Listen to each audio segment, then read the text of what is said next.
Assalamualaikum warahmatullahi wabarakatuh. Perkenalkan, nama saya Larasati dengan NIM 1802405051. Di sini saya akan mengadakan UAS mata kuliah Hukum dan Politik Agraria. Soal yang pertama, jelaskan definisi politik dan hukum agraria. Politik adalah hal yang berkaitan dengan penyelenggaraan pemerintah dan negara.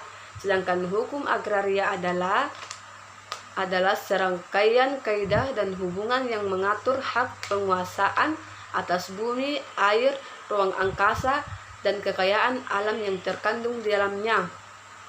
Soal nomor 2. Jelaskan perbedaan antara hukum agraria adat dan hukum agraria barat. Hukum agraria adat adalah keseluruhan dari kaidah-kaidah hukum agraria yang bersumber pada hukum adat. Sedangkan hukum agraria barat adalah yang bersumber pada hukum barat, tanah-tanah barat, dan umumnya sudah didaftarkan dengan bukti tertulis. Soal nomor 3. Hukum agraria yang dikembangkan pada masa penjajahan difungsikan untuk memenuhi kebutuhan negara, penjajahan, dan kemiskinan rakyat jajahan. Ada 4 ciri pokok politik hukum agraria pada masa kolonial. Sebutkan dan jelaskan keempat ciri pokok tersebut. Ciri-ciri hukum agraria kolonial yaitu: yang pertama, hukum yang berlaku sekarang ini sebagian tersusun berdasarkan tujuan dan sendi-sendi dari pemerintahan jajahan dan sebagian dipengaruhi olehnya, sehingga bertentangan dengan kepentingan rakyat dan negara. Dan yang kedua, hukum agraria tersebut mempunyai sifat dualisme dengan berlakunya hukum adat di samping hukum agraria yang didasarkan hukum barat.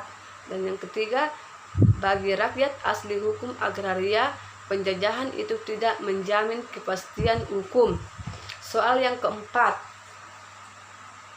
sebutkan dan jelaskan 4 hak-hak atas tanah barat. Yang pertama, hak milik adalah hak untuk menikmati suatu barang secara lebih leluasa dan untuk berbuat terhadap barang itu secara bebas. Hak erfrek merupakan hak kebendaan yang memberikan kewenangan yang paling luas kepada pemegang haknya untuk menikmati sepenuhnya akan kegunaan tanah kepunyaan pihak lain. Dan yang ketiga, hak obstal atau dikenal dengan sebutan hak numpang, karena hak numpang karang adalah hak kebendaan untuk mempunyai gedung, bangunan, atau tanaman di atas tanah orang lain. Dan yang terakhir, hak gebruk merupakan hak pakai, yaitu hak pakai atas sebidang tanah pekarangan yang kepada pemakainya hanya boleh mengambil hasilnya. Soal nomor 5. Sebutkan dan jelaskan 5 macam hak atas tanah yang Anda ketahui. Yang pertama, hak milik. Hak milik adalah hak turun-temurun. Yang kedua, hak guna. Hak guna usaha. Hak guna usaha adalah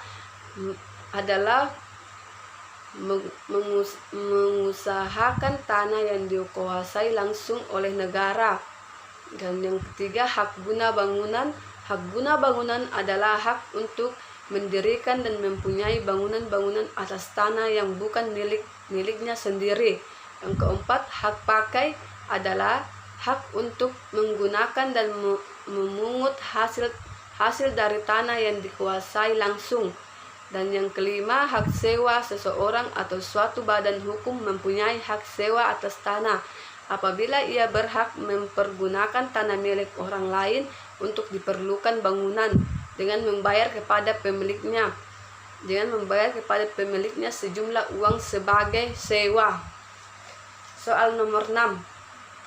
Jelaskan definisi pengadaan tanah. Apa yang dimaksud dengan kepentingan umum dalam sistem pengadaan tanah, serta sebutkan 3 contoh objek apa saja yang termasuk dalam kepentingan umum. Yang pertama, pengadaan tanah adalah kegiatan menyediakan tanah dengan cara memberi ganti kerugian dan layak dan apabila pihak yang berhak. Yang kedua, pengadaan tanah untuk kepentingan umum bertujuan menyediakan tanah bagi pelaksanaan pembangunan guna meningkatkan kesejahteraan dan kemakmuran bangsa negara. Contohnya pembangunan jalan umum, jalan tol, dan bendungan. Soal nomor 7. Konflik agraria Indonesia masih saja terus berlangsung, bahkan semakin meningkat. Menurut Anda, apa saja penyebab terjadinya konflik agraria tersebut? Sebutkan satu contoh konflik agraria yang Anda ketahui.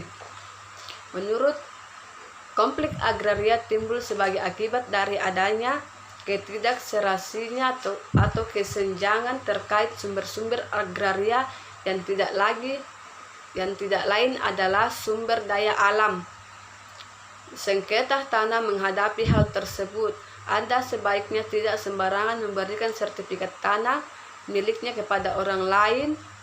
Hal ini untuk mencegah pemalsuan sertifikat dan mencegah tidak terperangkap dalam mafia tanah. Soal nomor terakhir, jelaskan keterkaitan antara reforma agraria dengan kesejahteraan petani. Hubungannya di mana reforma agraria merupakan penataan kembali struktur penguasaan kepemilikan tanah yang lebih adil atau restrukturisasi dalam hal kepemilikan tanah, penguasaan tanah, dan pemanfaatan atau penggunaan sumber-sumber agraria yang mana dihadapkan mampu menciptakan pemerataan dan keadilan dalam pemilihan tanah sehingga dapat meningkatkan kesejahteraan petani. Assalamualaikum warahmatullahi wabarakatuh.